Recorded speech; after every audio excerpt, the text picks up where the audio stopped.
बिस्मिल्लाहिर्रहमानिर्रहीम। नाजरीन, कौन सा ऐसा बंदा है कि जिसने खाना खाने के दौरान डकार न ली हो। ये डकार ऐसे हैं कि जो कि हर उम्र के अफराद को आ सकते हैं, बच्चों में भी आते हैं और बड़ों में भी आते हैं। बल्कि बाज़ दफ़ा माएँ तो वो बच्चों को फीड कराने के बाद उनको डकार भी दिलवाती हैं ताकि उनके मैदे से फालतू हुआ खारिज हो जाए। ये डकार क्यों आते हैं?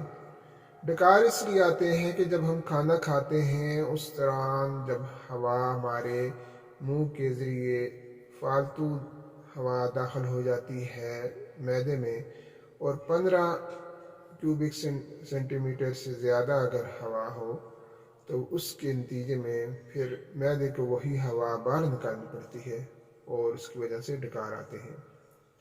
ये डकार अगर खाने के दौरान 1 या 2-3 मरतबा भी आ जाएं तो कोई हर्ज नहीं है, लेकिन बाज़ दफ़ा ज़रूरत से ज़ायद भी डकार आते हैं।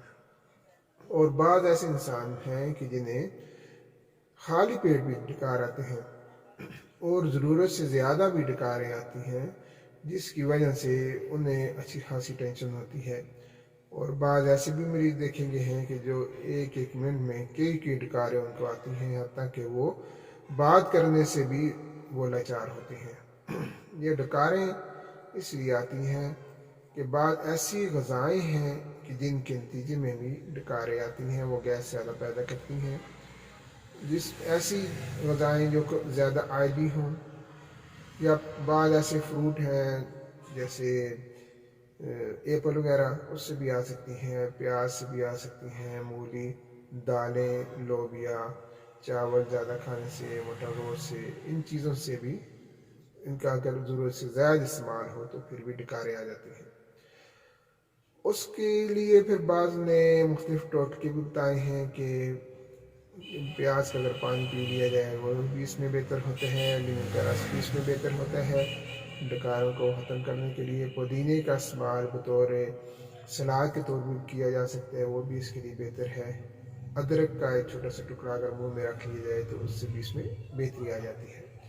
डकार का ताल्लुक जैसे कि पहले बताया गया कि उम्र के साथ कोई नहीं है, किसी भी उम्र के फ़र्द को डकारें आ सकती हैं और ये सेहत की अलामत भी कह सकते हैं।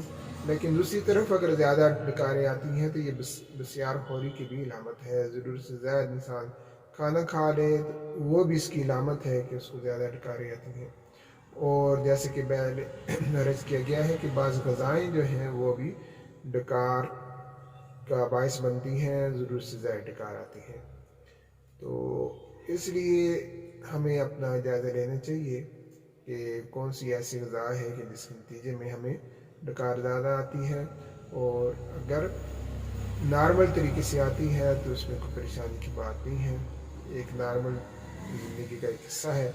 लेकिन अगर ज़रूरत से ज़्यादा डकारें इंसान को तंग कर रही हैं तो उसका एक मुनासिब इलाज किया जाना चाहिए, और होम्योपैथी में भी इसका इलाज है और बाकी भी इसमें तरीका है इलाज जो है उनमें भी इसका इलाज मौजूद है। अल्लाह ताला हमें सेहत की नेमतों से नवाजे। आमीन।